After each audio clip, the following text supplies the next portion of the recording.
Buenos días, onliners. Bienvenidos a una nueva cita onliner.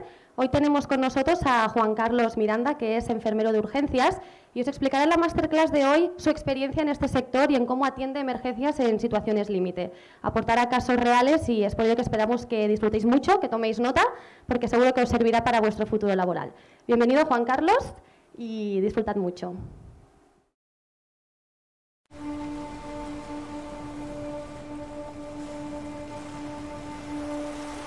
Tienes tiempo.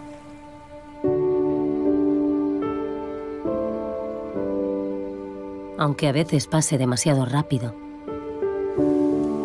Aunque te digan que no lo tienes. Aunque lo pases dormido. Aunque necesites una cafetera entera para vencerlo. Aunque parezca que lo estás perdiendo. Porque cuando quieres, pero de verdad, tienes tiempo. Para esto. O para esto. ¿Quién no tiene tiempo para esto? Claro que no es infinito. Pero ahora tienes tiempo.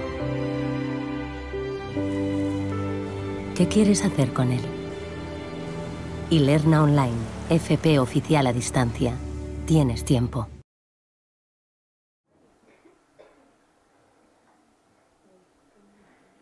Muy buenas.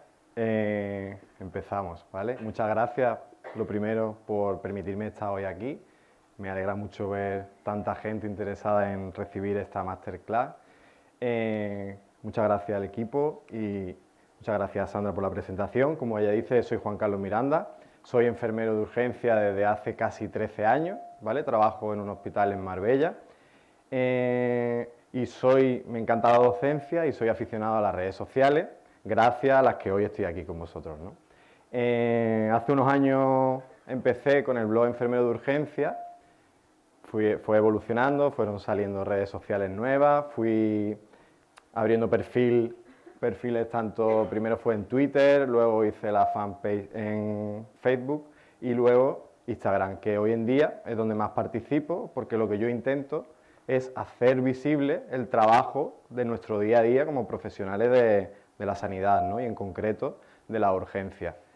Lo que yo intento en redes, porque no todo se puede compartir, que eso también lo comentaré ahora, es darle un toque personal, que al final es lo que yo creo que engancha de las redes. Nosotros tiene tanto éxito Instagram, porque al final tú sigues a una persona en concreto porque te gusta lo que te cuenta, ¿no? Entonces yo intento compartir lo que hago en urgencia, siempre que puedo, y además le doy mi toque personal, ¿vale?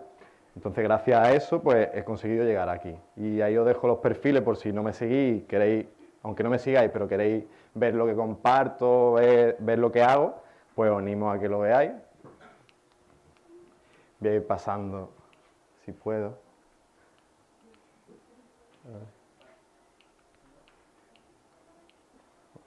Cosa del directo. Bien. Bueno, cuando nosotros hablamos de algunas profesiones, ¿vale?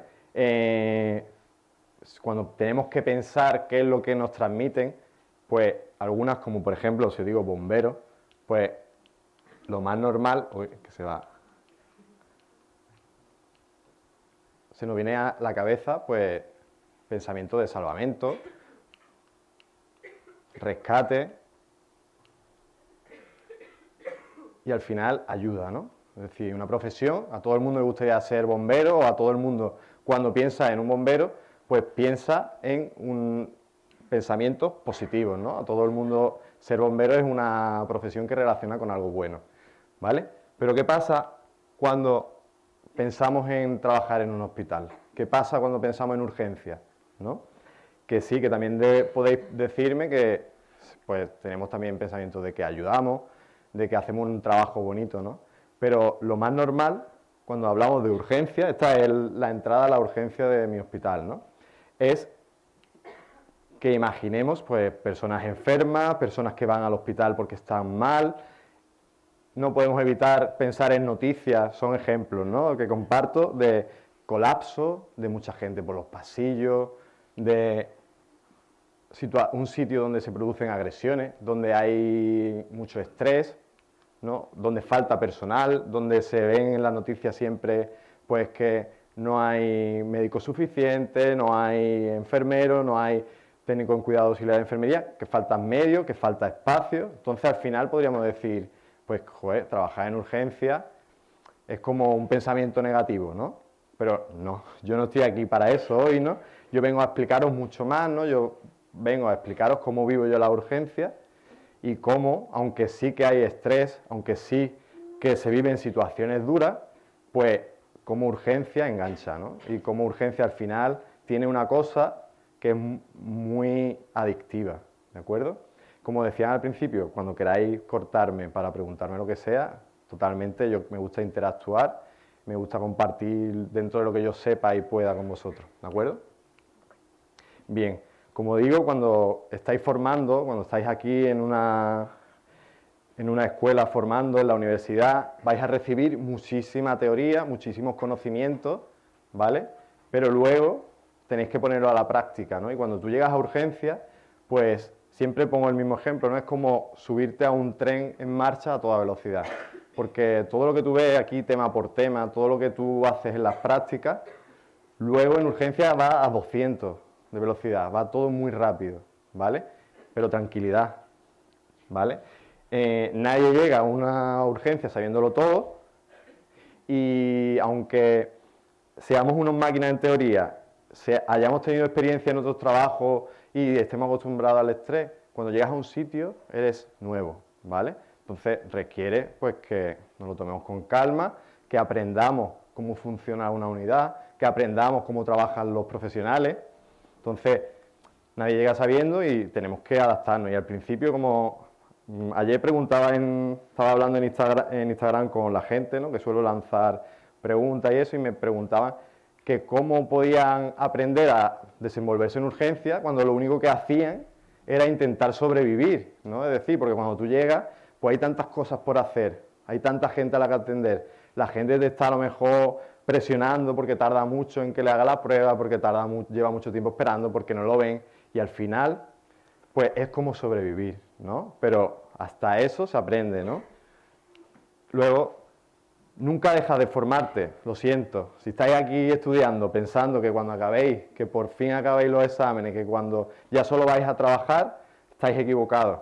Trabajar en salud es tener que estar formándonos continuamente, ¿vale? ¿Por qué? Pues porque trabajamos con personas, porque todas las situaciones, aunque sean parecidas, son diferentes. Una misma persona que nos llega a urgencias porque tiene un dolor de tipo cólico renal y vuelve la semana siguiente, aunque venga por lo mismo, no se trata de la misma manera. ¿Por qué? Pues porque hay mucho más detrás de eso, ¿no? Esa persona, la segunda vez que venga, pues ya a lo mejor viene enfadada, porque lleva una semana con tratamiento y no me ha hecho efecto, porque me dijiste que me iba a ver el urólogo y no me han dado cita hasta dentro de 6 meses. ¿Cómo quieres que yo esté con este dolor, no? Entonces, lo vas a tener que abordar de otra manera, vas a tener que trabajarlo de otra manera. Luego, estamos continuamente viviendo cambios de procedimientos, enfermedades nuevas, tenemos nuevos tratamientos y aunque a lo mejor estemos muy formados, continuamente tenemos que estar reciclándonos, ¿vale?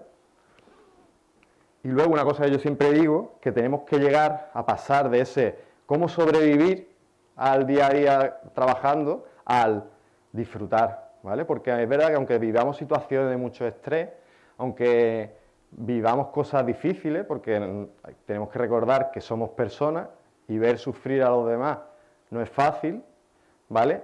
Pero estamos haciendo algo muy bonito por ayudar a los demás y eso es lo que nos tiene que servir para cuando estemos a lo mejor en una mala racha, pues motivarnos, ¿de acuerdo?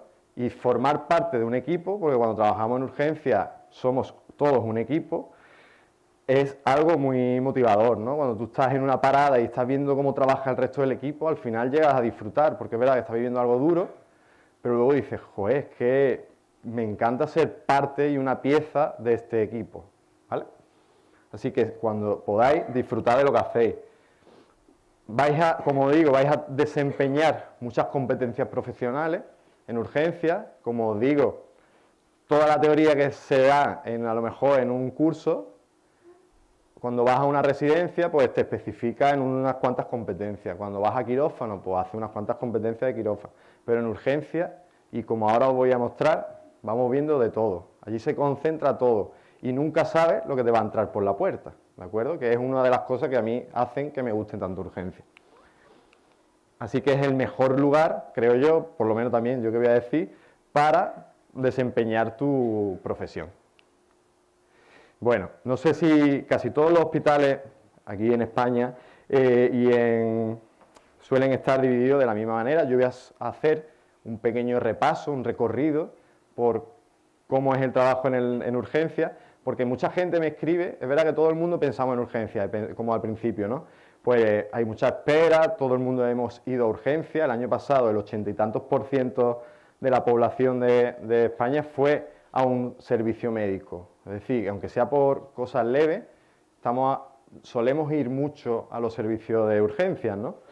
Y el primer lugar por el que se pasa, por el que tenemos un contacto directo con los sanitarios, es por triaje, ¿vale? No sé si conocéis el término triaje, es igual que clasificación, viene del francés y se solía utilizar mucho y se sigue utilizando en medicina de emergencia, ¿no? Es una forma de clasificar en niveles de gravedad, ¿no? Este es mi triaje, un cuartito pequeño en el que entran las personas a las que llamamos y entrevistamos, ¿no? No es solo tomar datos, eso lo hace el administrativo cuando llega a urgencia a una persona y le toma los datos. Como digo, asignamos, según lo que nos cuenta esa persona, nosotros la entrevistamos, nos va a ir contando un motivo de consulta. Ese motivo de consulta nosotros vamos a tener que estar viendo qué le puede estar pasando, vamos a ver qué constante necesita, es decir, si me viene porque se ha dado un traumatismo en un tobillo, no necesita que le tome la tensión, en principio, ¿vale? Si me viene porque le duele un dolor torácico, pues sé que necesitará que le haga un electro, pero también depende de cómo me cuente el dolor, ¿vale? Entonces, quiero que sepáis que el triaje es una de las zonas más complejas. Diréis, bueno, si es solo tomar datos, pero como digo, no es solo tomar datos, tenéis que saber identificar si esa persona está pasándole algo que suponga un riesgo para su vida, ¿vale? En España solemos utilizar el sistema español de triaje, que tiene 5 niveles asistenciales de clasificación, donde el nivel 1 es una emergencia vital, son personas que llegan y que requieren una intervención isofacto en el momento porque su vida corre peligro, y el nivel 5 son motivos de consulta por los que viene la persona por algo banal, ¿no? Algo muy leve, ¿no? Y puede esperar. Entonces nosotros tenemos que decidir cuánto puede esperar una persona, y si me equivoco, esa persona pues puede sufrir algún tipo de problema, de complicación mientras espera. Si yo no soy capaz de detectar algo que haya detrás de lo que me está contando y que yo no sepa detectar la gravedad, pues esa persona pues puede tener problemas.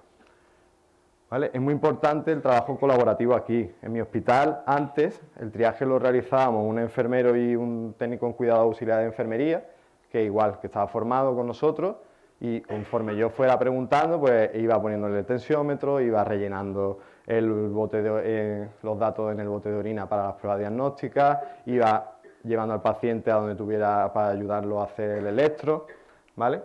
Pero como os digo, tenemos que ver mucho más allá, ¿vale?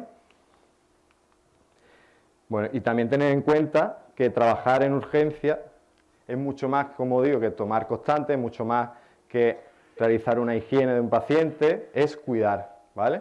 Y no solo se cuida al paciente, sino que se cuida a sus familiares, en uno de los que pueden ser uno de los peores momentos de su vida, con lo cual tenemos que prestarle mucha atención al estado emocional que pueda tener esa persona. Además, luego os contaré que nos puede ayudar a tener esto en cuenta, ¿vale? Esto es siempre cuando, como digo antes, suelo compartir algunas de las cosas que voy encontrándome, algunos de los casos que me pasan, ¿no? Porque, como os digo, a urgencia llega de todo y por muchos años que lleve nunca dejarán de sorprenderte, ¿no? Y esto lo sacamos y lo pregunté, ¿no? En Instagram, qué creían que podía ser esto y que de dónde creía que podía haber salido. ¿Alguien tiene alguna sugerencia, alguna idea de qué puede ser? Me dicen que una piedra en el riñón, podría ser, ¿no? ¿Algo más? También de riñón, ¿no? ¿Alguna otra idea loca? Pues ya os digo que la imaginación, la realidad supera la imaginación en una urgencia siempre, ¿vale? Bueno, os lo cuento. Esto es una piedra, ¿vale? Es una piedra que sacamos del cuello de un hombre, ¿vale? Sí. Como digo, nunca van a dejar de sorprenderme, ni si trabajáis en sanidad, nunca. Sé que aquí hay mucha gente que va a trabajar en rayos, ¿verdad? En radiodiagnóstico, allí vais a ver cosas sorprendentes, os lo puedo garantizar. Y esto fue una piedra, un chico que trajeron en una silla de ruedas, como solemos decir por abajo, desparramado, ¿no? El chico venía así, ¿no? Totalmente tirado en la silla, estaba como un poco confuso y nada, le pregunté, todo lleno de barro, mezclado con sangre, y le pregunté qué le había pasado, ¿no? Me dijo que estaba trabajando en una obra con una manguera de esta que echan cemento, que se había obstruido, ¿no? Al obstruirse, estaba intentando desatascarla y explotó. Explotó de manera que él salió despedido varios metros y no se acordaba bien de lo que había pasado, y lo trajeron, ¿no? Solo por eso, solo que me diga a mí que ha sufrido una explosión, que ha salido disparado varios metros, eso ya indica gravedad, ¿vale? Porque nosotros tenemos que imaginarnos y ser capaces, como si fuera una película, de ver lo que ha pasado, ¿no? Y tenemos que ver las lesiones que se han podido producir. Una explosión es un mecanismo lesional que decimos, de alto impacto, ¿no?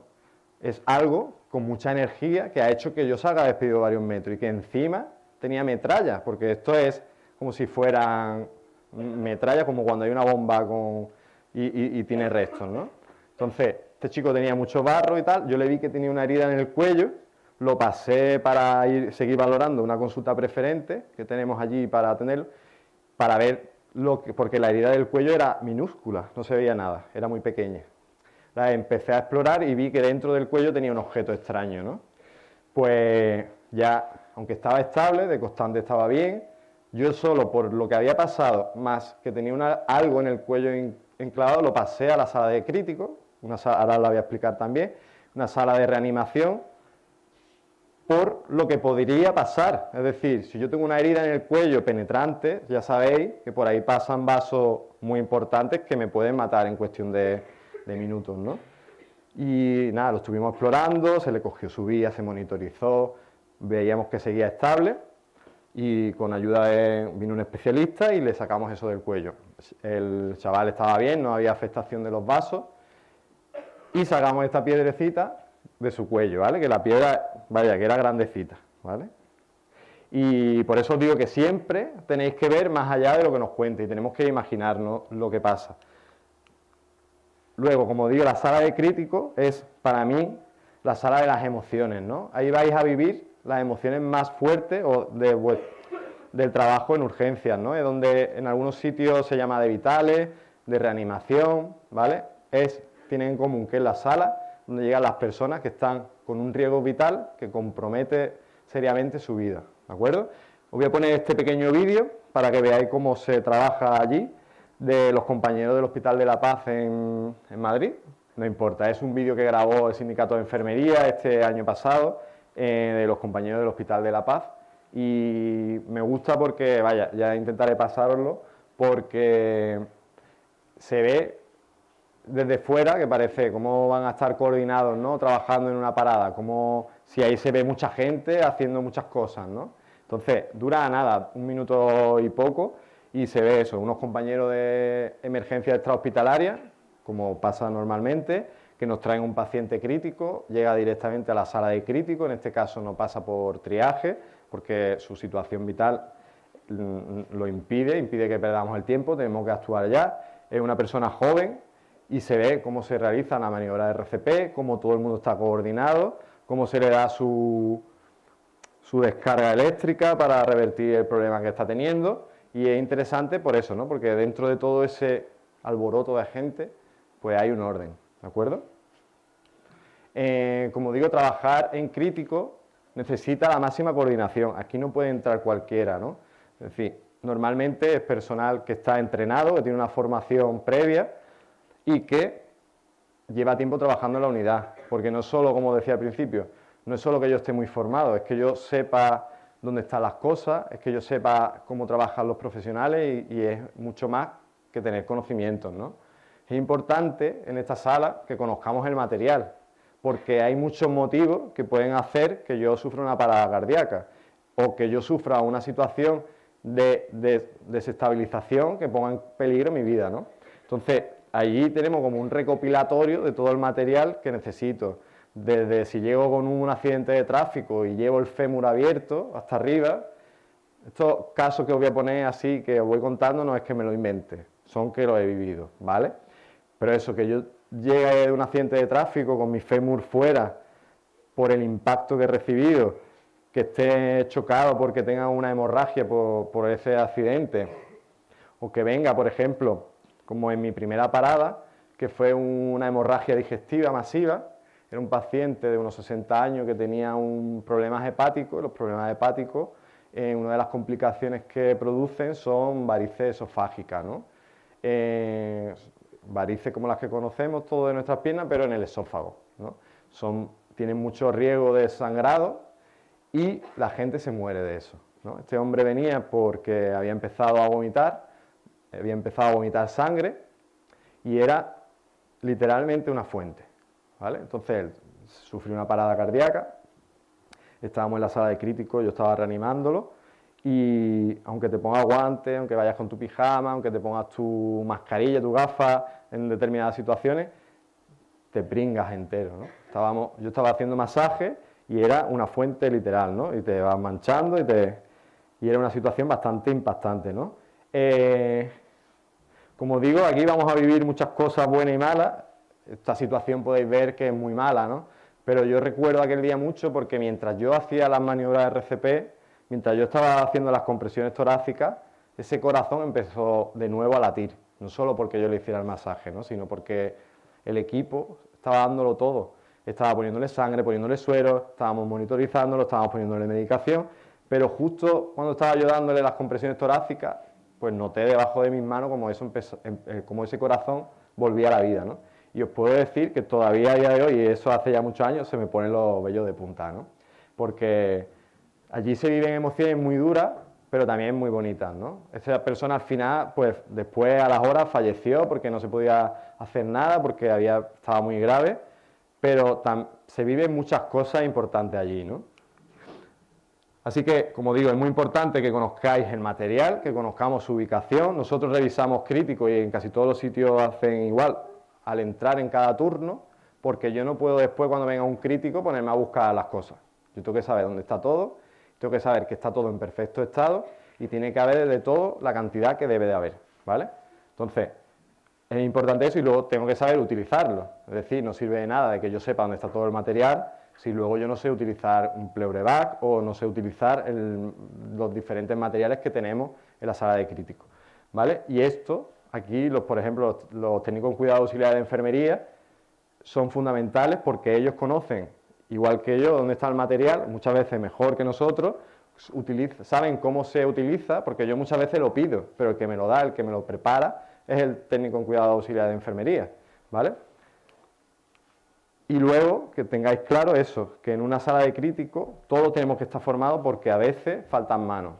Y yo creo que en urgencia es uno de los lugares donde todos asumimos a veces responsabilidades en conjunto, no como profesional individual, sino como equipo, ¿vale?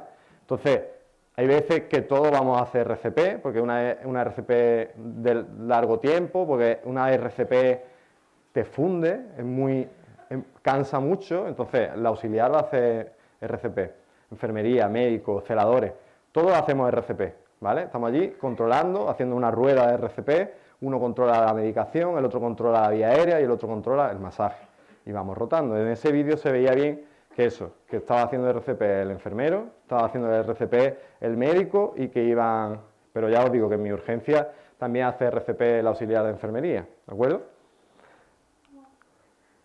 Luego, siguiendo el recorrido por urgencias, tenemos diferentes salas.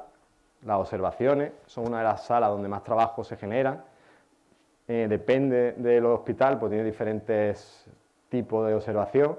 Tenemos la observación de pacientes leves, son pacientes que pueden estar sentados, que llegan por algún problema que requiere que esté varias horas sentado con una medicación continua, con algún tipo de monitorización, pero no son extremadamente, no están mal, ¿no? Pueden andar, pueden ir al baño, perdón.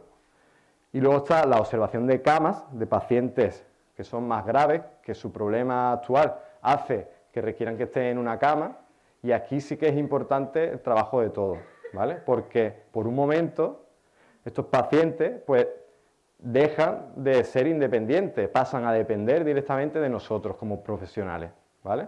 Desde lo más básico, desde beber agua, no puede beber, desde la higiene, no puede ir al baño, pero si yo me encuentro bien, son continuamente discusiones que tenemos y tenemos que hacerle ver, sí, te encuentras bien, pero tienes un problema cardíaco que requiere que estés tumbado y que no haga ningún esfuerzo, ¿de acuerdo? Entonces, pues tú tienes que explicárselo, tú tienes que intentar preservar su intimidad dentro de todo, porque una de las cosas más traumáticas que se producen en el hospital y que nosotros que estamos trabajando muchas veces no nos damos cuenta es que una persona como cualquiera de vosotros llega al hospital, te dicen que tienes un problema, el que sea, desnúdate.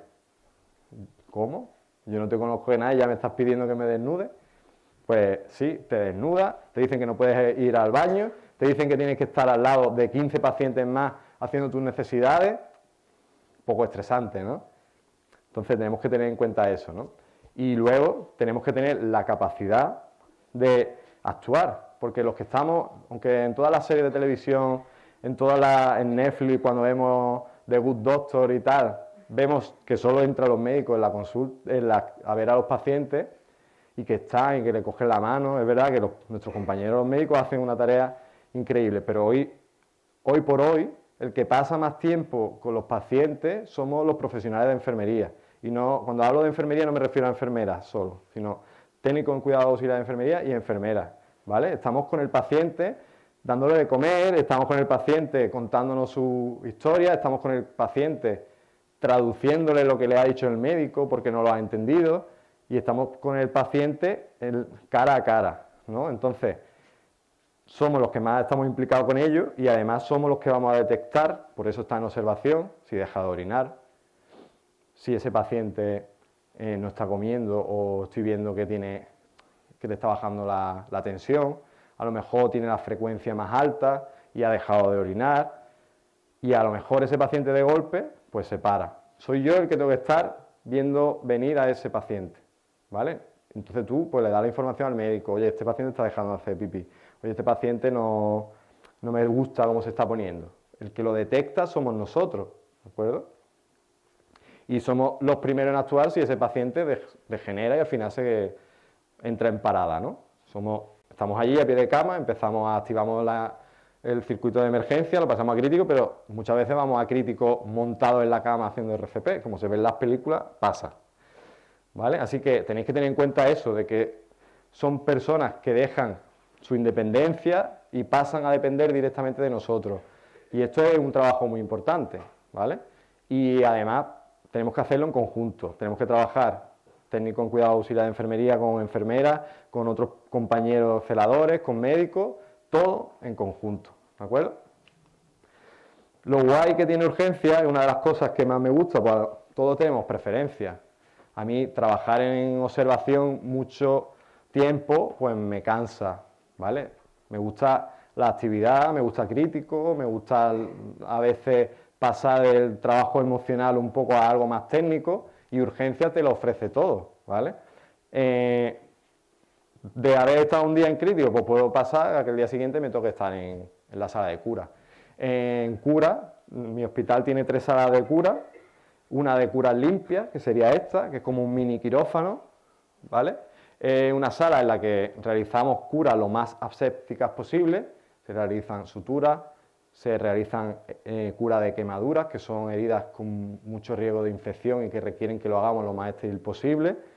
Hacemos otro tipo de heridas y aunque no sea como un quirófano, no sea estéril, sí que todo lo que realizamos es lo más limpio posible, ¿vale? Y el trabajo que hacemos aquí, junto a los auxiliares de enfermería es mucho, ¿no? Porque tienen que conocer el material, los tipos de sutura, porque es como si fuera, como digo, un quirófano, pero sin que haya médico y sin que haya el trabajo, como diríamos, de enfermera circulante. En este caso lo hace el auxiliar de enfermería, que está con nosotros echándonos el material, que a veces se pone estéril y nos ayuda a hacer esa sutura difícil, porque también depende, en muchos hospitales la sutura la realizan los residentes, no sé aquí exactamente cómo lo hacen, ¿no? Pero en mi hospital toda la sutura, en todo sitio, casi en todo sitio, la realiza enfermería, salvo si es una sutura muy compleja, por ejemplo, que afecte a zonas móviles como un párpado. Si vemos que no la hacemos, en la cara la solemos hacer, salvo que afecte a algún plano muscular y alguna que pueda afectar a una articulación, que llegue adentro de la articulación, pero estamos formados y tenemos competencia para hacerlo y lo hacemos, ¿vale? Hay hospitales, ya os digo, que lo suelen hacer los residentes. Y aquí el trabajo en equipo también es necesario y bonito, ¿no? Luego la sala de cura sucia es una sala que hay al lado. Aquí realizamos técnicas que son, como digo yo, más guarretas, ¿no? Que no puedo estar drenando un acceso sobreinfectado que está con mucho pus, un peste horroroso, y luego, venga, fuera, que entre una sutura. No sería ideal, ¿no? Porque podemos hacer infecciones cruzadas, porque es una sala donde realizamos técnicas que, aunque a veces siempre lo hagamos con la máxima higiene y con la máxima asepsia, suelen ser más sucias, ¿no? Un sondaje vesical, un sondaje nasogástrico, una cura de un estoma, ¿no? Muchas veces llegan y son curas muy sucias, ¿no? Un lavado gástrico, a veces lo hacemos aquí, normalmente lo hacemos a lo mejor en la consulta preferente, pero hay veces que están ocupadas o lo que sea, lo pasamos aquí, le hacemos el lavado orogástrico, que no sé si sabéis lo que es. Cuando una persona llega una intoxicación por algún tipo de tóxico, por un consumo de muchas pastillas porque haya intentado suicidarse, hay que hacerle un lavado. Se utiliza una sonda muy gruesa, nosotros le llamamos la goma de butano, no sé si más o menos lo imagináis, ¿verdad? Son así de gruesas. Eso es muy desagradable, es una técnica muy dura. Además, la persona que ha hecho eso pues tiene un estado emocional que no está muy bien, que en ese momento está alterada o puede estar con un bajo nivel de conciencia, que también hay que conocer lo que hay que hacer, porque no siempre se puede hacer lavado gástrico, y empieza a vomitar. Nos ponemos a veces, porque hay que, después de hacer el lavado, que lo que se busca es limpiar el contenido del estómago y luego se limpia con agua, ¿no? Y tú vas metiendo agua y vas sacando, y hay veces que salen pastillas, ¿no? Y luego añadimos el carbón activo, que es carbón, color carbón, pero polvo, que se diluye con agua, y eso es un producto que evita, que desactiva la mayoría de los tóxicos que podemos consumir, ¿no? Pues cuando metemos la sonda, cuando metemos esto, muchas veces vomitan, muchas veces la forman, y llega el carbón, que hasta en el techo hay alguna vez alguna señal, ¿vale? Así que imaginaros, yo ya siempre me pongo mi batita, mi mascarilla y mi gafa, porque suele llegar a todos lados. Y no es nada bonito, la verdad. Por eso lo hacemos aquí. Y el trabajo aquí también, como veis, es totalmente diferente a lo que estábamos hablando, y todo es en urgencias, ¿no? Y luego otra de las salas que a mí me gusta mucho, porque es muy técnica, porque es, yo digo, muy artística, es la de yesos, ¿no? La sala de yeso, que también está en urgencia, la sala de traumatología, es donde realizamos los vendajes, las inmovilizaciones, reducimos fracturas. Bueno, reducimos fracturas, se reducen fracturas, nosotros la fractura no la reducimos, ayudamos al médico a reducirla, o una luxación, a lo mejor viene con un hombro luxado, y tenemos que saber todo el tipo de material que hay, tenemos que conocer la camilla, saber en qué posición tenemos que poner a los pacientes que allí llegan, y tenemos que saber poner una escayola, ¿de acuerdo? Aquí hacemos mucho. Ahora nos han traído una bombona de esta del gas de la risa, ¿no? Porque antes son procesos, lo más feo de trabajar en trauma es que suelen ser procesos que duelen, ¿no? Que son los traumatismos, los problemas óseos, las fracturas son muy dolorosas, ¿no? Y aunque tú le pongas anestesia, hay veces que lo intentas sedar y hay veces que aún así pues les duele, ¿no? También sedar a un paciente tiene muchas complicaciones, pero se intenta eso, no pone dolor. Entonces, como digo, tenemos que conocer cómo se pone cada férula, tenemos que conocer cómo se realiza un vendaje funcional, ¿vale? Que eso también lo realiza enfermería, está capacitada para hacerlo y lo hacemos.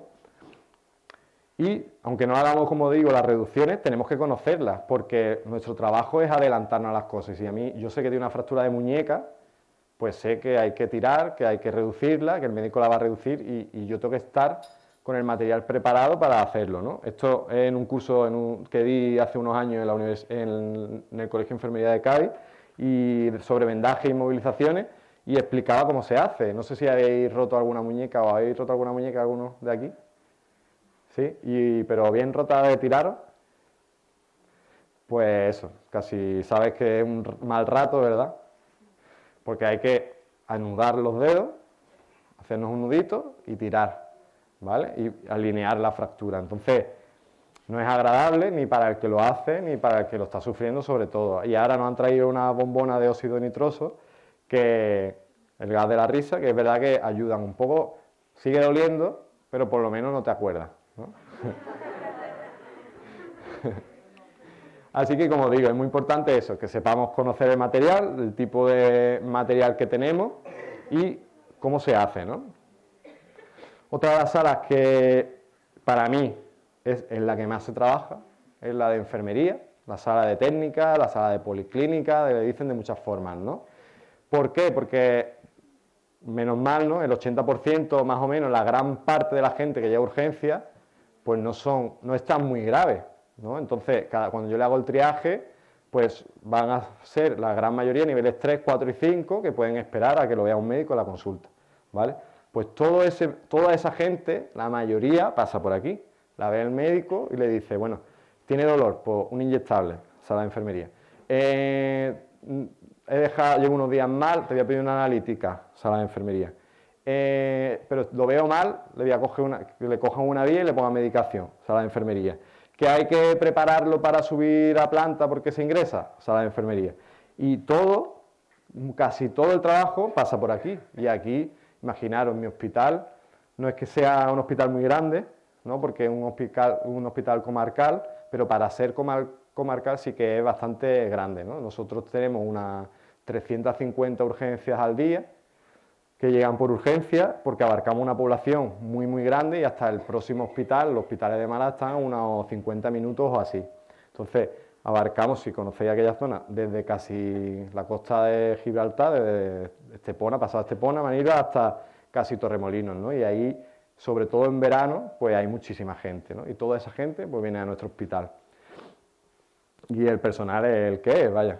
Por aquí ya os digo que tenemos aquí arriba la música, ponemos suavecita, porque aquí es un parar y yo digo, aquí parecemos máquinas, empezamos pinchar, pinchar, pinchar y aquí nos da poco tiempo a todo, que a mí, ya os digo, me gusta hablar con la gente, pero aquí no nos da la vida. Y el trabajo que hacemos junto a los técnicos en cuidado auxiliar de enfermería es fundamental, porque mientras que yo estoy haciéndolo todo, las técnicas, él está preparándome para hacer las técnicas, mientras yo estoy llamando al paciente, él está cambiando al otro, entonces es un trabajo en equipo bastante importante, ¿no? Luego mi hospital, como os digo, como estamos a 50 minutos de la capital, tenemos también urgencias pediátricas. Muchos hospitales tienen urgencias pediátricas, ¿vale?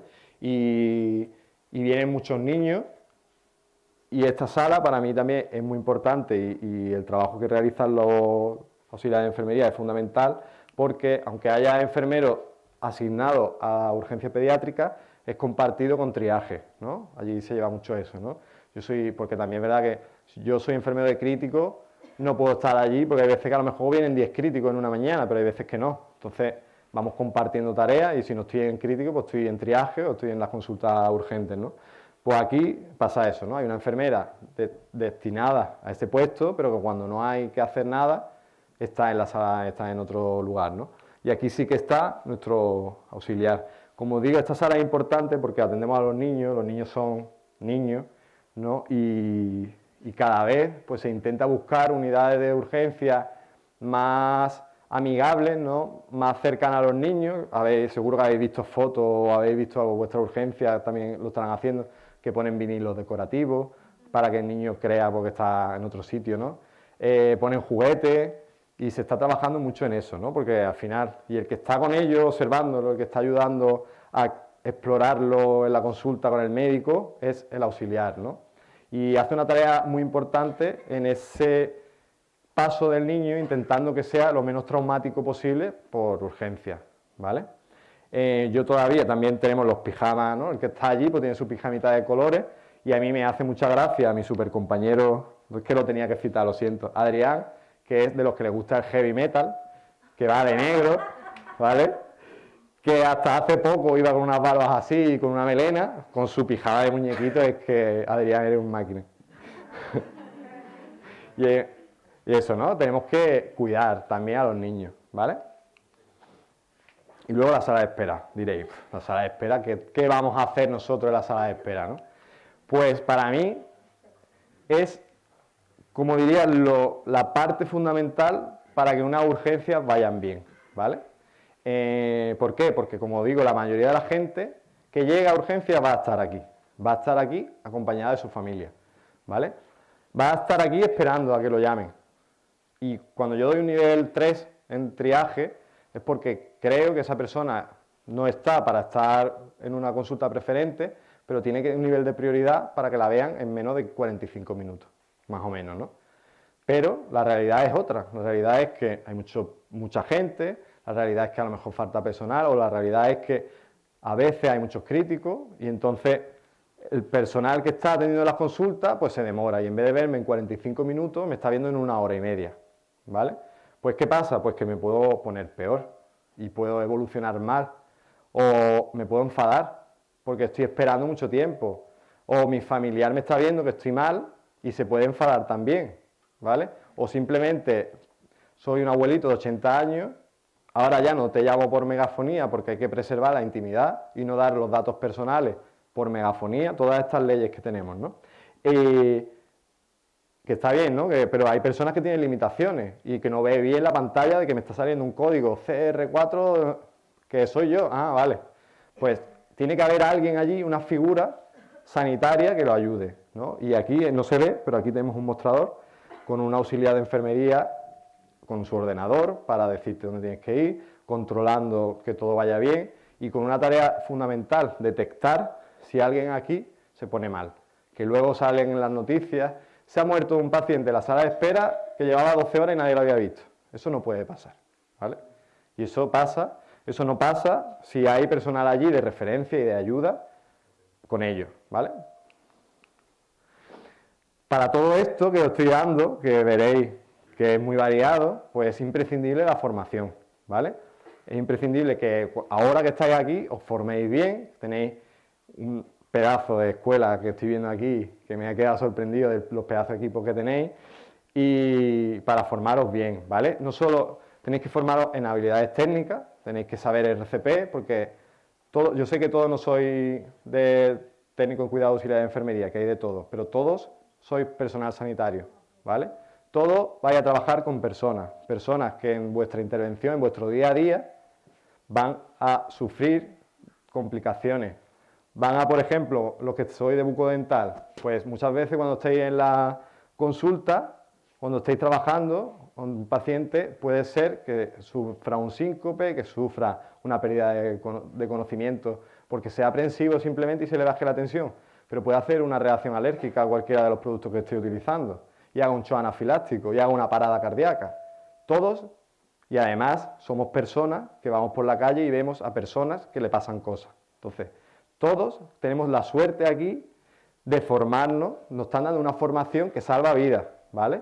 Entonces, pues todos tenemos que formarnos, y sobre todo si trabajamos en RCP, pues nosotros nos exigen cada 2 años actualizar el título de RCP básica en el caso de auxiliares celadores. Cada 2 años, por objetivo, lo tiene la empresa, tienen que hacer el curso de soporte vital básico más desfibrilador semiautomático. Y a enfermeros y médicos el avanzado, ¿vale? Porque vamos a manejar la medicación y porque vamos a manejar los monitores y el resto de maquinaria. Pero siempre digo, yo soy también instructor de soporte vital, que una RCP avanzada no sirve de nada sin una RCP básica, de nada. Da igual que yo sea el mejor equipo de reanimación del mundo, si cuando yo llego en la ambulancia nadie ha estado haciendo RCP básica de calidad y lleva ya 10 minutos sin que esté todo el mundo así, ahí lo único que voy a conseguir, como mucho, es una maceta, ¿vale? Entonces, tenéis la suerte de, como digo, de estar aquí y tenéis que darle mucha importancia a la formación técnica, y no solo en RCP, ¿vale? No solo en RCP, como decía al principio, vamos a estar formándonos continuamente. Entonces, hace poco, en mi urgencia nos han cambiado el sistema de canalización de vías intraóseas, ¿no? No sé si lo conocéis. Cuando no podemos coger una vía, en un paciente crítico, la segunda vía de elección para un acceso por el que poner suero, por el que poner medicación, es a través del hueso, ¿vale?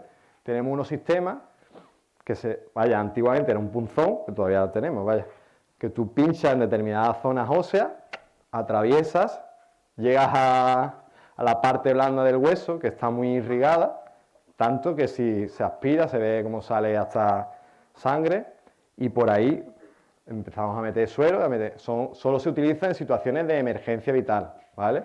Porque duele. Si tú se lo hace a una persona consciente, le duele. También se puede hacer, ¿eh? Determinadas veces se hace, se pone un poquito de anestesia local y se hace. Pero ahora nos han cambiado y nos han puesto un taladro, iba a decir, como en malagueño decimos, un guarrito, ¿no? Es como le decimos a los taladros, le decimos guarrito, pero es por una cosa malagueña, ¿no? Como la marca de los taladros era Warrington o no sé qué, pues decimos guarrito. Bueno, anécdota malagueña. Nos han traído un taladro con el que se pone sobre la superficie ósea y es muy fácil, entra y canalizamos, bueno, conseguimos poner la vía intraósea. Pues nos han tenido que dar formación hace unos meses. Cada vez, como digo, se intenta perfeccionar todo más, ¿no? Y, por ejemplo, para el tratamiento de los ictus, pues tenemos código ictus, que es como un tipo de atención preferente que se le da a los pacientes que llegan con un posible ictus, pues nos dieron nuestro curso. Para hemorragia masiva, porque todo va cambiando, ¿no? Entonces, tenemos que tener habilidades técnicas continuamente. Pero luego, yo siempre digo que no solo es tener formación técnica, ¿no? Tenemos que aprender a entender lo que pasa en nuestras urgencias, ¿no? Tenemos que aprender a saber que una persona que acude a urgencias es porque se siente enfermo. Yo a lo mejor, ya os digo, si yo estoy de mañana y vienen 350 personas al día, pues en un turno de mañana yo puedo estar viendo perfectamente a 120 personas, entra por triaje. Y esas 120 personas, cuando llega ya 80 y te están diciendo, es que vengo, que me encuentro muy mal, que me duele la cabeza, que no sé qué, que llevo un mes con dolor de cabeza. Tú dices, ¿y vienes hoy de urgencia? ¿No? Pero eso también tenemos que... Está mal, ¿no? Porque no somos nadie para juzgar, pero también somos personas y tú llegas a aprender quién viene a urgencia porque está mal de verdad y quién viene a urgencia porque se cree que está mal, pero podría haber ido a su centro de atención primaria, ¿no? Pero lo que hay que entender es que si yo voy a urgencia es porque me siento enfermo, ¿vale? Y una persona que se siente enferma, pues tiene un estado de nerviosismo, está estresado y hay que tenerlo en cuenta. Además, a lo mejor viene por un dolor de cabeza desde hace 2 meses, pero es que a lo mejor ha tenido un accidente, ¿no? Y ha visto su vida de correr peligro. Y a lo mejor no tiene nada, simplemente se ha visto debajo del coche, ¿no? Y lo han sacado, no tiene ninguna fractura, no tiene nada, pero ha visto su vida de correr peligro. O su familiar siente que podía haber perdido la vida, pues eso hace que esté muy estresado. Luego tengo que esperar mucho tiempo. Joder, es que estoy malo. Vaya, seguro que os pasa cuando estáis en la cola del banco, por ejemplo, y lleváis 5 minutos esperando. Yo me pongo de muy mala hostia, la verdad. Digo, joder, tío, es que estoy aquí perdiendo el tiempo, estoy perdiendo mi vida. Pero es que la gente espera en urgencia a veces 4 o 5 horas allí, así sentada. Entonces, eso genera mucho estrés, ¿no? Y falta de información, como digo, a lo mejor muchas veces lo gestionamos mal, porque le estamos haciendo de todo y decimos, joder, ¿por qué protesta si es que le hemos hecho de todo, más no podemos hacer? Pero tú se lo has dicho, tú le has explicado a esa persona lo que estás haciendo por ella. Es decir, ha habido un accidente de tráfico, la hemos pasado por la sala de críticos, le hemos hecho un body tag completo con millones de imágenes y hemos descartado que tenga nada, pero por el mecanismo que ha provocado el accidente, pues tengo que estar tumbado unas cuantas horas en una camilla, que además es rígida, para que no tenga problemas de columna, y con un collarín aquí, sin nadie, en una sala rodeada de gente de todo tipo, que hay paciente que está desorientado, que está chillando, el otro que no sé qué, el otro que no sé cuánto, y yo estoy allí y nadie me dice nada, ¿vale? Entonces, si yo llego y le digo, mira, te hemos hecho todo, parece que está todo bien, pero necesitamos tenerte en observación unas cuantas horas porque hay que ver que muchas lesiones aparecen al tiempo. Hemos hablado con tu familia, está todo bien, si necesitas hacer pipí, si necesitas cualquier cosa, estamos pendientes de ti, porque tú no nos ves, porque estás así, mirando al techo, pero aquí estamos alrededor tuyo mucha gente, ¿de acuerdo? Entonces, eso pues ayuda a evitar esto, ¿no? Que muchas veces, como decía al principio, es una de las cosas que más te queman de trabajar en urgencia. El que te insulten, el que te presionen mucho, porque eso es una realidad, ¿vale? Vivimos situaciones a diario, también la sociedad yo creo que cada vez está más estresada y cada vez, pues, salta antes, ¿no? Y trabajar en urgencia, yo, como profesionales, creo que es lo peor que tiene, a veces muy desagradecido, ¿no? Porque es una realidad. No, a veces la gente, como no hemos cumplido esto, o porque el sistema impide que lo cumplamos, porque es verdad que si hubiera más personal, es verdad que si tuviéramos más medios, pues a lo mejor yo tendría más tiempo de hablar contigo, pero es que no solo eres tú, es que estoy con 8 pacientes más. Entonces, es difícil a lo mejor pararme a decirte, oye, que es que está todo bien, ¿vale? Simplemente. Entonces, eso tenemos que tenerlo en cuenta, ¿vale? Así que eso, trabajar en urgencia no es fácil. Vamos a tener, como decía antes, las mayores relaciones nosotros con los pacientes y con sus familiares. Es muy importante que tengamos atención a lo que está sintiendo, a su estado emocional. Vamos a vivir situaciones complicadas, hay situaciones que nos llegan a la patata, como yo digo, porque somos personas, no somos máquinas. Y aunque lleve mucho tiempo, hay situaciones que te tocan, ¿vale? Yo recuerdo hace ya unos años, pero yo tenía por entonces 20 y tantos, ya tengo unos cuantos más, un chico que había tenido un accidente con un quad de estos y se había seccionado la aorta, ¿no? Pero estaba estable, ¿no? Entonces, yo me acuerdo que, muchas veces eso, me preguntan que qué es lo que, por redes, qué es lo más difícil para ti de tu trabajo, y yo siempre digo lo mismo, ¿no? Lo más difícil son las situaciones, ¿no? Trabajar con personas es duro, puede ver muchas cosas, pero trabajar con el sufrimiento de la gente a veces te toca, ¿no? Y este chico me preguntó si se iba a morir, ¿vale? Entonces, yo hice lo que pude por calmarlo y además el cuadro es que era espectacular, ¿no? Porque estaba la novia en la puerta de la sala de críticos, tirada en el suelo, sentada llorando, con una barriga así, ¿vale? Entonces, nosotros no tenemos cirugía vascular, es verdad que los dejamos estables, que el chico se trasladó al hospital de referencia y yo no sé si sobrevivió o no, pero sabía que tenía muy pocas papeletas de sobrevivir, ¿no? Entonces, eso es una situación complicada, ¿vale? Y no porque fuera un crítico gordo, no es el crítico que te llega peor, es el que más complicaciones te va a dar, ¿vale? Casi siempre son las situaciones que conlleva una persona, ¿no? Entonces, tenemos que tener claro eso, que vamos a vivir situaciones complicadas, tenemos que tener claro que trabajar con estrés no es fácil, ¿vale? Cuando yo hice el máster en Counseling e Intervención en Urgencia y Emergencia y Catástrofes de Málaga, va enfocado más a todo lo emocional, ¿no? Al apoyo psicológico de las víctimas, y viene gente de toda España, ¿no? Venía gente de toda España. Uno de los que venía era Fernando Muñoz, es un psicólogo que se encargó de gestionar los atentados de Madrid del 11M, y él nos contaba continuamente experiencias de lo que allí habían vivido, ¿no? Y algunos de los profesionales referían, ¿no?, de lo que más le impactaba, de lo que más le había dejado secuelas, era cuando entraban en ese tren en el que acababa de suceder una explosión, la que no sabías si podía haber otra explosión, con todos los estímulos sensoriales que tiene trabajar en una situación así, porque cuando fue el atentado del 11M, yo estaba en práctica de enfermería, me acuerdo que estaba en tercero en partos, ¿no? Porque rotación era por parto. Y yo cuando lo vi en la tele, estando en Málaga a 500 kilómetros, yo estaba conmocionadísimo. Yo quería ir allí a ayudar, yo estaba súper tenso por lo que allí se podía estar viviendo, ¿no? Pues imaginaros esta gente que estaba contando que entraron en el vagón, que sabía que había muchas víctimas, que no sabía si ahí podía haber otra explosión, no sabía lo que iba a pasar, el olor que había a explosión, el ver restos o ver gente que había sufrido el atentado, pues decían que la situación, el contexto era súper estresante, que lo revivían continuamente porque estaban viviendo una situación de mucho estrés, ¿vale?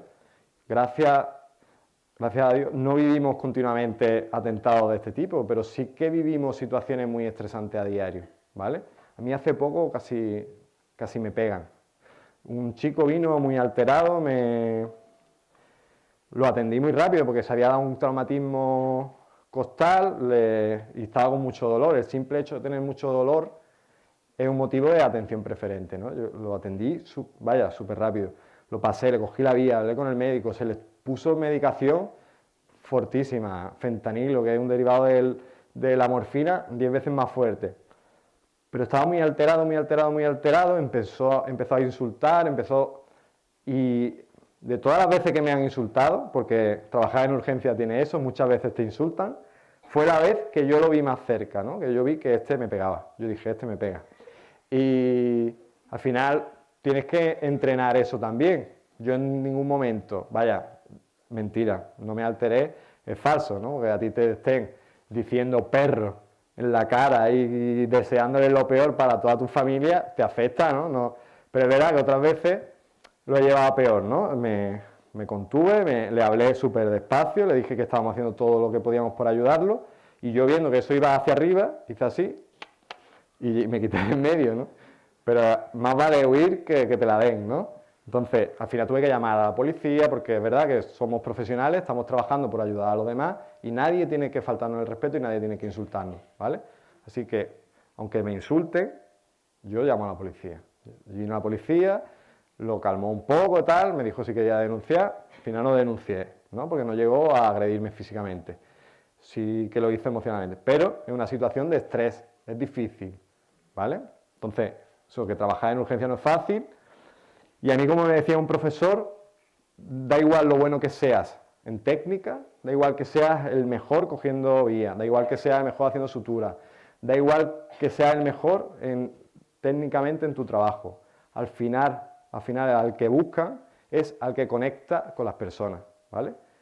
Entonces, es cierto, es decir, yo puedo ser muy buena persona, pero si soy un matado cogiendo vía, pues la gente va a decir, yo te quiero mucho, pero no me pinche, por favor, ¿no? Hay que encontrar el equilibrio, ¿no? Entonces, pero tenemos que tener en cuenta que ser profesionales no es solo ser buen profesional técnicamente, ¿vale? Es decir, estamos hablando de que somos sanitarios todos y trabajamos con personas, ¿vale? Ser profesional es mucho más, ¿vale? A ver si cambia. Esto es en este máster, lo siento por las pintas que tenía de cani, como yo digo, de chunguito. Todos tenemos un pasado. Hacíamos muchas actividades, muchas prácticas, ¿no? Mucho roleplay, muchos casos simulados, mucha simulación. Y una de las últimas actividades que hacíamos era un simulacro de 24 horas de emergencia. 24 horas. ¿Por qué? Pues por eso, porque se quería que fuera lo más parecido a la realidad. Había actores, había continuamente rescate, nosotros formábamos parte de un equipo de rescate y íbamos a todos los sitios. A lo mejor en este caso fue un terremoto, ¿no? Pues íbamos al sitio donde había víctimas y teníamos que atender a las víctimas y atender a las familiares de las víctimas, dándole apoyo psicológico, colaborando con ellos, intentando calmarlos. Tú vas a una acción en concreto y no te cansa, ¿no? Porque diréis, nuestra formación está basada en eso, ¿no? Hago una RCP y en el curso de RCP me ponen casos prácticos y ya está. Pero es que la realidad es mucho más seria, ¿no? Entonces, lo más parecido, pues cuando yo llevo una hora, otra hora, pues cuando yo llevaba ya 6 horas haciendo lo mismo o cosas parecidas, pues te desgasta. Y te desgasta tener que hablar con la gente e intentar calmarla, y muchas veces te produce estrés a ti. El tener que estar a lo mejor, porque muchas veces había que esperar a que las víctimas la sacaran. Eso te genera estrés, ¿no? Y eso es lo que buscas, ¿no? Cansarte y entrenarte lo que supone el cansancio. Pues esta chica era una actriz que estaba simulando una crisis de ansiedad Y al final lo hizo tan bien, que de respirar tan rápido, pues empezó a hiperventilar de verdad, empezó a marearse, se le pusieron las manos, le hicieron espasmos, ¿no? Hormigueo en las manos y al final pues la tuve que atender de verdad. ¿Vale? Así que es muy importante que aprendáis también no solo habilidades técnicas, sino habilidades emocionales, ¿vale? Y yo sé que, pues ya me estuve revisando el temario vuestro y tal, tenéis una parte que se encarga del apoyo psicológico y tal, me parece fundamental, porque yo no tuve esa formación. Yo en mi carrera, nadie me enseñó cómo tenía que dirigirme a las personas, nadie me enseñó a qué decir en cada momento, pero también a qué, y sobre todo yo creo que muchas veces tendemos a querer hablar tanto que metemos la pata, ¿de acuerdo? Entonces hay veces que hay cosas que se pueden decir, pero es que hay cosas que no se pueden decir, ¿vale? Y tenemos que aprender empatía, tenemos que, esto es una palabra que se usa mucho últimamente, pero es que es verdad, tenemos que entender lo que puede estar sintiendo una persona en ese momento, ¿vale? Desde nuestro punto de vista, ponernos en el lugar de ella, y así será todo mucho más fácil, ¿de acuerdo?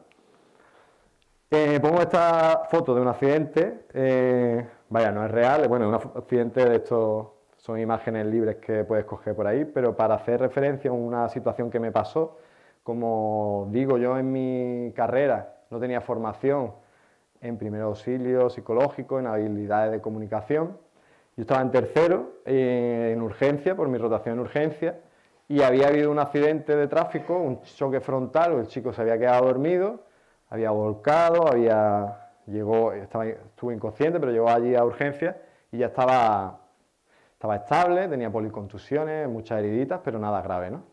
Estábamos allí curándolo, hablando, lo que os digo, ¿no? Hablando, él contándonos, y no se me ocurre otra cosa que preguntarle por el otro. Digo, bueno, ¿y el otro qué? ¿Cómo ha quedado? A ver, alma de cántaro.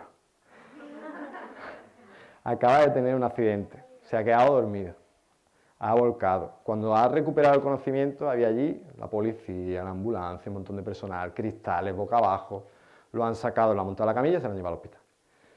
Pues cuando yo le pregunté eso, el hombre empezó a llorar y empezó a decir, yo lo he matado, yo sé que lo he matado, yo no sé lo... Entonces yo en aquel momento pues dije, por favor tierra, trágame o que me caiga un rayo ahora mismo porque he metido el patón, ¿no? He provocado una situación que podía haberla evitado si me hubiera quedado callado. Entonces, bueno, yo como me dio tanto remordimiento, dije, a ver, el accidente ha sido aquí, lo otro ha tenido que venir aquí porque sí, vaya. Entonces averigüé, es verdad, había llegado otro chico, estaba bien, hablé con él, digo, mira, es que estaba atendiendo al otro chico que te ha visto, estaba muy preocupado por ti, no sé qué, y ya él, no, dile que estoy bien, que gracias por preguntar. Al final, ¿no? Hablé con el otro, también se calmó, y yo también aprendí la lección, ¿no? Es decir, hay veces que si tienes una duda, pues busca otra forma, pero hay veces que no podemos preguntarle o decirle ciertas cosas a las personas a las que atendemos, ¿vale? Y el caos de urgencia, esta foto es real, hace unos días, me la pasó un alumno de enfermería de la sala de críticos del Hospital Clínico de Málaga, no es de mi hospital, pero sí que refleja perfectamente lo que a diario vivimos, ¿no? Hay veces que a lo mejor estamos en la calma absoluta y de golpe se forma todo esto, ¿no? Es decir, llega un crítico sangrando, un accidente de tráfico, mucho movimiento, mucha gente, y se genera un caos especial, ¿no? Increíble. Ese caos, a veces, el caos de urgencia, parece que a veces pues, justifica que en urgencia se espere mucho, pues es normal, es que estamos en urgencia. Es normal, estamos en urgencia, falta personal, falta medios, es como ya pues va intrínseco, ¿no? En urgencia pues es que tiene que esperar y tiene que haber falta de medios. No me han dado información ya, pero es que está en urgencia, estamos muy liados y es que esto es un caos, esto es la justificación, ¿no? No tengo intimidad, es que está en urgencia, no hay sitio, tengo que estar en una camilla y tiene que estar haciendo pipí y te está viendo de al lado, pero es que está en urgencia. Y al final es como se normaliza algo que no debería ser normal, ¿no? Por el caos de urgencia. Además, pues también esto tiene su lado bueno y su lado malo, ¿no? Es decir, cada vez se utiliza más tecnología, tenemos más medios técnicos para trabajar y esto es bueno, ¿no? Porque tenemos uno de los mejores sistemas sanitarios del mundo, con cosas que mejorar, pero es una realidad que la esperanza de vida hoy por hoy en España es de las más altas del mundo y es porque tenemos muy buenos medios, tenemos cada vez más recursos, ¿no? Pues eso es positivo, pero esas máquinas, esos avances tecnológicos nos están haciendo distanciarnos también de las personas. A veces, cada vez la gente se queja más del trato deshumanizado, ¿no?, que están viviendo.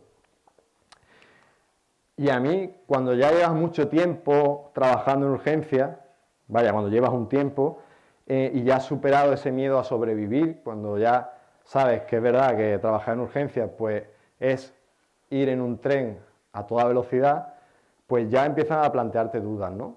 Y yo pues digo, esto es así de verdad, no se puede cambiar, las urgencias son un caos y eso lo justifica todo, o podemos hacer algo por intentar mejorar los sistemas de urgencia y emergencia.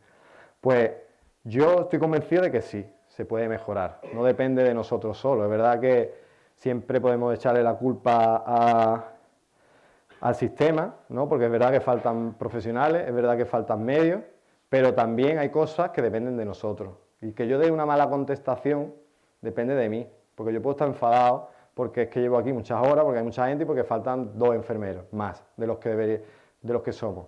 Pero el paciente al que atiendo no tiene la culpa de eso. Entonces yo puedo hacer lo que está en mi mano por intentar mejorar eso, ¿no?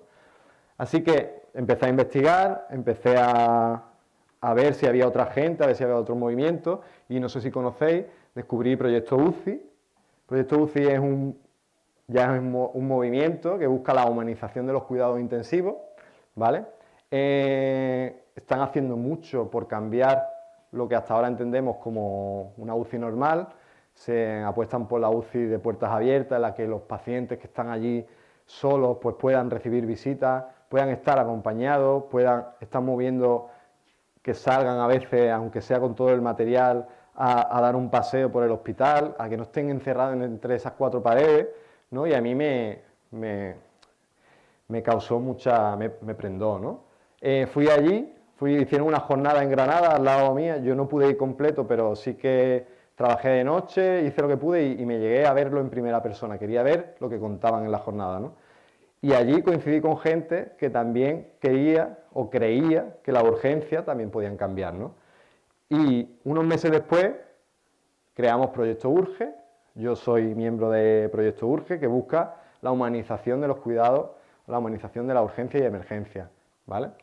Somos un equipo multidisciplinar, este tampoco va a poner ahí, en el que hay médicos, hay enfermeras, hay técnicos de ambulancia y hay todo el personal que trabaja en urgencia y tenga esa inquietud. Y a ver si ahora se ve el vídeo. Bueno, como decía en el vídeo, se ve como en unos meses habíamos organizado el primer Congreso Internacional de Humanización en Urgencia y Emergencia. Como os digo, era un congreso diferente en el que buscábamos que participaran profesionales familiares y los propios pacientes.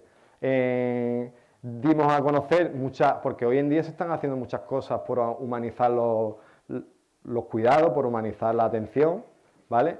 Y, por ejemplo, pues vimos una asociación, no sé, ¿quién de aquí tiene mascota? Tenéis mascota muchos, ¿no? Vale. ¿Y os habéis planteado alguna vez qué pasaría si tuvierais un accidente de tráfico y vuestro perrito o perrita fuera con vosotros? Os dolería, ¿verdad? Yo también tengo una perrita, ¿vale? Tengo una labradora que es parte de mi familia. Y este grupo tienen un grupo de ambulancias que van al sitio del accidente, recogen a tu mascota, la llevan a un hospital veterinario, la atienden, la tienen allí hasta que tú salgas del hospital de forma totalmente gratuita, ¿vale? Entonces esto lo hacen en Murcia, es una actividad que hacen en Murcia y la verdad que a nosotros, yo era el que presentaba esa mesa, ¿no? Y puedo garantizar que todos los que estábamos allí estábamos con las lágrimas saltadas y tú mirabas al público y estaba todo el mundo con los clines porque fue muy emotivo, ¿no? Porque es verdad que la mascota al final tú la sientes como de tu familia. Y luego, como decía, participaban también familiares, ¿no? Y tuvimos el relato de Mari, una mujer a la que su marido le habían detectado un problema cardíaco y le habían propuesto que se pusiera un desfibrilador automático, pero él era muy joven y decía que eso no iba a pasar. Dice, mira, yo ahora mismo me lo voy a pensar, voy a esperar un tiempo y ya me lo pondré, ¿no? Pues pasó, estaba comiendo y ella dice que yo estaba haciendo cosas y de golpe escuché como un ronquido y lo vi en el suelo. Y yo dije, venga, se ha quedado dormido aquí así de esta manera, me acerqué, no respondía y ella contaba cómo cayó, ha llegado ese momento, ¿no? Eso que no iba a pasar, está pasando. Ella contaba cómo había perdido el control, cómo se puso muy nerviosa, cómo llamó a emergencia y iba relatándonos cómo le había ayudado el técnico, el teleoperador de emergencia, cómo había estado retomando su control, cómo había hecho que empezara a hacer las maniobras de RCP, cómo vivió cuando llegó el equipo de emergencia y la sacaron de la habitación, cómo vivió la recuperación, cómo lo vivió todo, ¿no? Entonces, nosotros sabemos que trabajar en urgencia es duro, pero escuchar lo que siente la gente que es atendida o sus familiares también es muy duro, ¿vale? Entonces, ella la verdad que nos lo contó muy bien y luego es verdad que hicimos una cosa que no se puede hacer porque nosotros trabajamos en urgencia, somos profesionales y tenemos que respetar la intimidad y no se ve. Pero ella decía que siempre había querido conocer a la persona que había retomado su control y que había conseguido que ella empezara a hacer una RCP. Conseguimos contactar con el teleoperador que la guió y como algo íntimo, porque tampoco buscábamos el morbo ese, cuando salimos sacamos en el café a todos los asistentes, pues el marido, ella y el teleoperador se conocieron, ¿vale? Entonces fue algo muy emotivo y es algo que también creo yo que se debe hacer más, porque los profesionales que trabajamos en emergencia también necesitamos de vez en cuando que nos digan gracias, ¿vale? Entonces, pues creo que fue un congreso diferente y bien. Voy a seguir. Como digo, esto es muy adictivo. Yo llevaba 3 o 4 meses participando dentro del proyecto Urge y en nada de tiempo se contagia, ¿no? Yo conseguí que toda esta gente que hay alrededor mía son compañeros míos y compañeras de urgencia de mi hospital, pues hayan apostado por esto de la humanización. Estamos trabajando en nuestro hospital por desarrollar estas líneas y este año el segundo congreso se va a celebrar en Málaga, ¿vale? Estamos en ello, estamos consiguiéndolo y luego después de una cosa buena, yo siempre digo que salen más cosas buenas, ¿no? Y presentamos allí el proyecto de la ambulancia del deseo, que no sé si alguno lo habéis escuchado ya por redes. Soy también parte de ello, estoy con ellos llevándole las redes sociales. Es un proyecto que nace en Holanda, un técnico de ambulancia, un día llevando a un paciente a su hospital en un traslado, al pasar por el puerto y ver el mar, se emocionó, ¿no? Le preguntaron qué es lo que le pasaba y decía que él daría lo que fuera por volver a montarse en un barco, que había sido toda su vida marinero y que lo que más ilusión le hacía antes de morir era volver a montarse en un barco, ¿no? Pues él, a riesgo de perder su trabajo, habló en el puerto y lo montó con la camilla en un barco y le dieron un paseo, ¿no? Y allí empezó esto, ¿no? En una asociación, en una fundación que busca cumplir los deseos de gente que por sí misma no puede, ¿vale? A ver si se viera el vídeo.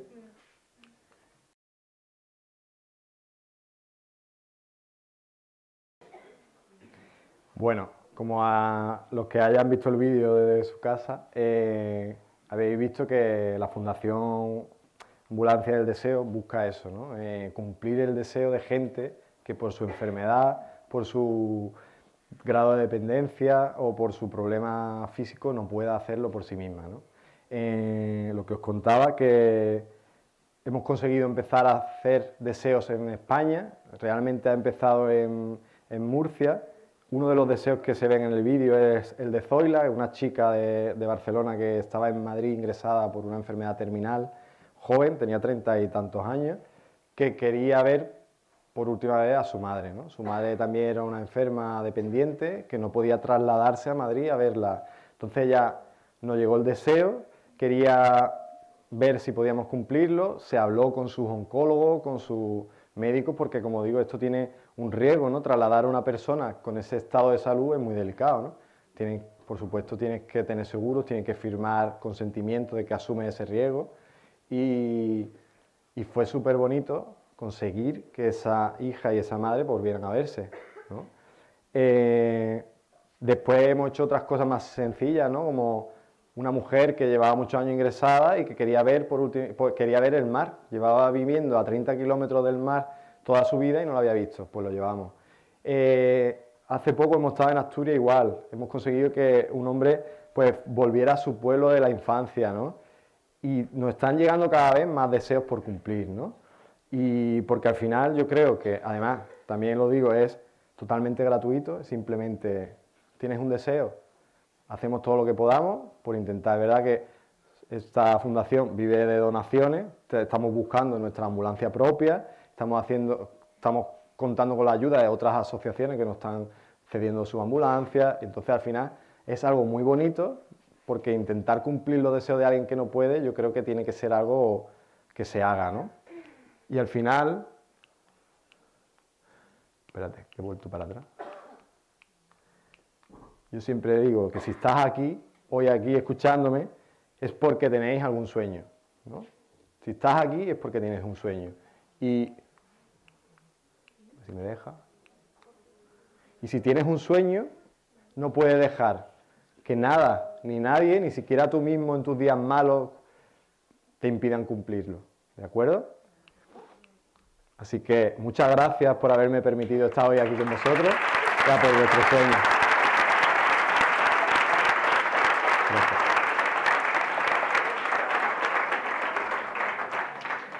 Bueno, voy a haceros la foto antes de que os queráis ir. Voy a intentar. Y la pregunta ahora. Sí, venga, pregúntame. ¿Ya? Sí. Vale. Como te he dicho, me queda con mucho interés a la respuesta que le diste a aquel paciente que tuvo un accidente con el quad, que te preguntó si se iba a morir o no. Me parece una respuesta bastante difícil. Y la otra que te quería hacer, y es que cuando a veces vas a urgencias, ves a gente incluso teniendo una charla distendida o hablando, que salen a fumar, que vuelven a entrar, y entonces a mí me choca un poquito que la palabra urgencias ligue con ese tipo de actitudes que ves o de gente que va a urgencias. Y la pregunta es, para vosotros que están en urgencias, ¿qué sería lo ideal? O sea, ¿cuáles serían las urgencias ideales? ¿Qué habríamos de entender como pacientes para ir o dejar de ir a urgencias? Bien, gracias por la pregunta. Verás, en cuanto a la primera, pues deciros que fue uno de los peores momentos de mi vida, por todo el contexto, como decía, en el sentido, hablo a nivel profesional, ¿no? Porque era una situación muy dura y porque a mí me enseñaron que tú no le puedes mentir a nadie, tú no le puedes mentir a un paciente, pero también me enseñaron que se puede ocultar algunas cosas, ¿no? Es decir, a ese paciente no le ayuda nada que yo le diga que tiene una rotura de aorta y que puede ser que se muera, eso no le ayuda. Le ayuda saber que estamos allí ayudándolo, intentando hacer todo lo posible por salvar su vida. Y eso es lo que le dije. Le dije, yo estoy aquí para ayudarte, estoy haciendo todo lo que puedo junto al equipo para intentar que todo salga bien. Ya está, vamos a hablar con tu familia, vamos a intentar tranquilizarla y todo lo que tú necesites nos lo pides. Pero para la gente es muy importante que tú le expreses que estás allí para ayudarlo y de esa manera, pues también lo calman, ¿no? Y hace que colabore contigo. Pero, como digo, son situaciones muy difíciles. Y lo más fácil hubiera sido decirle, ¿qué va? ¿Cómo te vas a morir, no? Pero lo que hice, ¿verdad? Que creo que me salió bien, porque también puede pasar, ¿no? Es decir, que estés en una situación difícil y le des una contestación por intentar mejorarlo, ¿no? Pero hay que intentar eso. O, como digo, muchas veces no pasarse preguntando, no pasarse de información, sino decirle, estoy trabajando en hacer que todo vaya bien, ¿vale? Eso es lo que le dije. Y sobre la segunda, pues por desgracia, yo creo que a mí que venga, como tú dices, cuando vienen de las 300 personas que vienen, 350 al día, pues veo eso, ¿no? Veo que mucha gente está utilizando el sistema de urgencias mal, ¿no? Porque si yo vengo a urgencias porque me duele un tobillo desde hace un mes, eso no es una urgencia, ¿entiendes? No. Si urgencia es para urgencias, que hay un de esto por la red que ponen, deja urgencias para urgencias, ¿no? El problema es que hay muchas cosas que mejorar, ¿no? Entonces, yo también entiendo que si yo estoy resfriado, por un resfriado yo no puedo ir a urgencia, no debería de ir a urgencia, pero estoy malo y mi centro de salud o mi centro de atención primaria no me da la cita hasta dentro de una semana, pero es que dentro de una semana yo ya no estoy resfriado, yo ya estoy bien. Entonces, necesito un tratamiento hoy o necesito un tratamiento esta tarde. Entonces, pues habría que arreglar muchas cosas y si llego a urgencias es porque me siento enfermo y porque por desgracia no tengo otros recursos y también estamos viviendo un problema y es que se está medicalizando todo y se está haciendo todo un problema médico. Entonces, cualquier cosa una persona lo vive como una urgencia y es muy difícil cambiar eso, ¿no? Es decir, hacerle ver a la gente que lo tuyo es un problema pero no es una urgencia para que vaya a urgencia es complicado. Y como tampoco podemos negarle la asistencia a nadie, pues tenemos que adaptarnos. Entonces el problema, lo que siempre decimos es que al final el que más protesta es el que menos grave está, porque eso nos pasa, es así. El que tú lo ves que sale a fumar, que no sé qué, que no sé cuánto, ¿por qué? Porque tiene cosas que hacer, porque no está tan malo, entonces pues se queja. Si tú estás malo, los ves allí, los pobres, esperando, y que muchas veces esperan mucho más por culpa de la mala conciencia de la gente que no está tan mala, ¿no? Pero como digo, nosotros estamos allí para ayudar a todo el mundo y existen niveles de gravedad, ese paciente pues tendrá un nivel 5, un nivel 4 que en vez de esperar 45 minutos, pues puede esperar hasta 4 horas, ¿vale? ¿Una pregunta más que me queráis decir?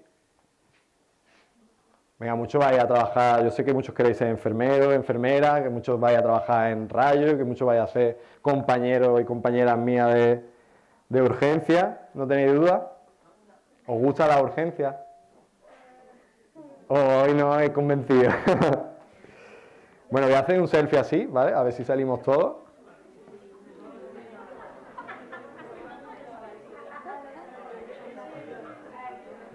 Y ahora voy a hacer una así. Bueno, pues si no hay más preguntas... Ay, perdón. Que te... Ha salido ahí. Perfecto, Sandra. Bueno, pues si no hay más preguntas, damos por finalizada esta cita online. Muchísimas gracias, Juan Carlos. Ha sido muy interesante. Has aportado casos reales que yo creo que al final es lo que quieren ver los alumnos para saber qué es lo que les espera el día de mañana. Así que online os esperamos en la siguiente, que será el día 12 de diciembre con el pediatra Carlos González. Muchas gracias. Muchas gracias.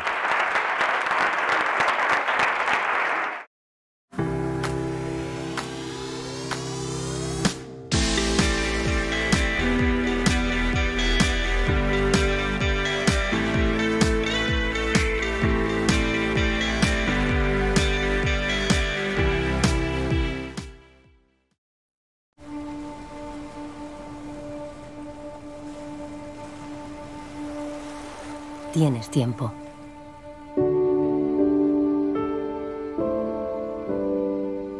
Aunque a veces pase demasiado rápido. Aunque te digan que no lo tienes. Aunque lo pases dormido. Aunque necesites una cafetera entera para vencerlo. Aunque parezca que lo estás perdiendo. Porque cuando quieres, pero de verdad, tienes tiempo para esto o para esto. ¿Quién no tiene tiempo para esto? Claro que no es infinito. Pero ahora tienes tiempo. ¿Qué quieres hacer con él? Ilerna Online, FP oficial a distancia.